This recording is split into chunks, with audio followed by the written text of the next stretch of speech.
Hi, it's Kim Darwaza here. I hope everyone's holidays are going well and you're getting much needed relaxation and family time.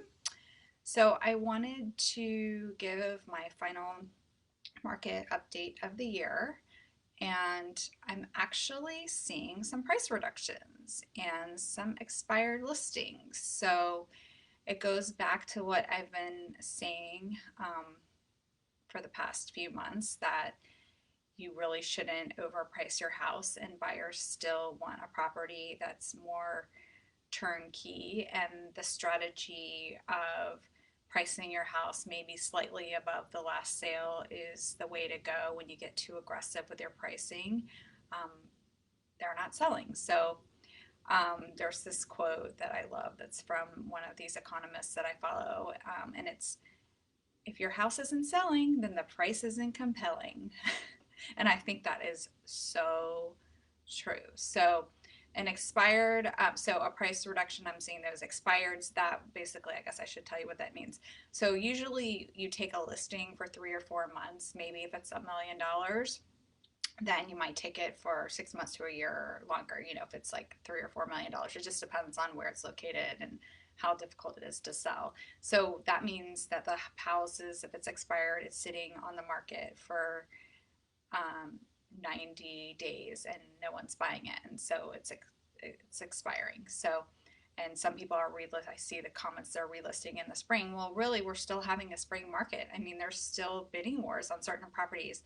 I currently have a client in the $3 to $4 million range, and I would say, a lot of those houses tend to stay on longer because the price point, there's just not as many buyers in that pool. But still, the really good houses in Great Falls and McLean in that price range, some of them are still going in less than a week. So I am seeing those properties move, but then some are staying longer. I have showings with two different clients today. One buyer, and she's been outbid once. And there's some properties that we've seen that have been on the market a little longer, but they're facing like roads. So there's road noise, and that's not really good for resale, or the parking situation is just terrible. So that's why it's not selling. I have some other appointments for this afternoon because honestly, it's getting to the points where rents are so high. When you get to a certain point, my client was like, I might as well just buy the place because it's for like a son that's in college, and he was gonna, he's looking at $1,500 a month in rent, and it's tough for like a 1 bedroom. And so he's like, I might as well just buy a place at this point, which does make logical sense. So that's still what I'm seeing. Everyone's like, oh, I want to wait for the spring. The spring market is really happening. We have low inventory the last 2 weeks because not as many people list right before Christmas, but it's still moving. There is no slow time like there has been in previous years, because the pandemic, the spring rolled into the summer, which rolled into the fall, because there's just so many people who aren't able to get homes. So, November 2020, the average sales price for a home in Northern Virginia was 660,000, which is up 7.74% from November of 2019. So that's pretty good appreciation, and that's over the whole area. So some places would have 10%, some would have 3 to 5. It just depends on the neighborhood. Um, so I still think, like I said, pricing your home is very important. You want the buyers fighting over the price, to get the house, rather than you trying to get the price you want. So that has to do with pricing strategy as well. I mean, I had this one listing, and I just am at the point in my career where I'm not just going to take a listing to take a listing. Like, I will not no longer take listings that back to like 66 or major roads, because quite frankly, I just can't sell. They're too difficult to sell. Most people want the market price for the neighborhood with that in their backyard, and it takes them 5 agents to finally come to the realization that no one's going to pay for that. So I've pretty much stopped taking those listings. So there was one that I decided not to take.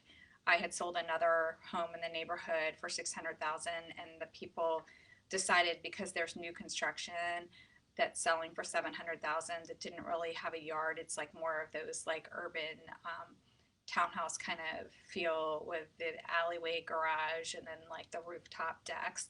So they decided that their house was worth 700,000 because someone would want to pay and their house, keep in mind, is like 25, 30 years old, and it showed like that. Like they had really dated kitchen stuff. The furniture was very dated. So I just had to take a hard pass on that because I just felt like I'm not going to be able to sell it 700,000. Even if someone was willing to pay that, which I can tell you right now, no one's going to be willing to pay that. It wouldn't even appraise for that amount. So you'd be back to square one anyway. So just really take that into consideration. I mean, you can sell your house for whatever you want, but it's probably not going to appraise. And if these people are not going to listen to what I have to say, then it's just not worth my time. And then what else was I going to say? Oh, mortgage relief. So they have, I have talked about in previous emails about how you can get your forbearance. You could get your 6 months where you don't have to pay your mortgage. Well, and then you can extend it for another 6 months once that 6 months is over. So right now, the last time to apply for that is February. So if you are having a job problem, go ahead and call your lender. Definitely, like you can do that for Fannie and Freddie backed properties. If your property is not, you can call your bank and ask them for it, and they'll probably work with you. And you're allowed 2 6 months periods, so that's like a year of grace period for your mortgage. Let me see. So the deadline to extend is the end of February. So those are pretty much my key points for the end of the year.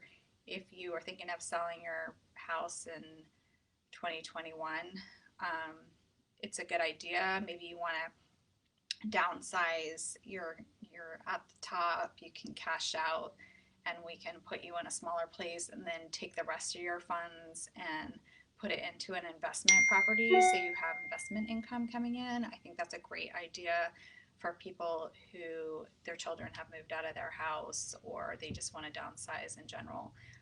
You can really turn that into like, a monthly stream of income. So definitely call me about that. Don't wait for the spring season. The spring season's happening now. Rates are still going to stay low.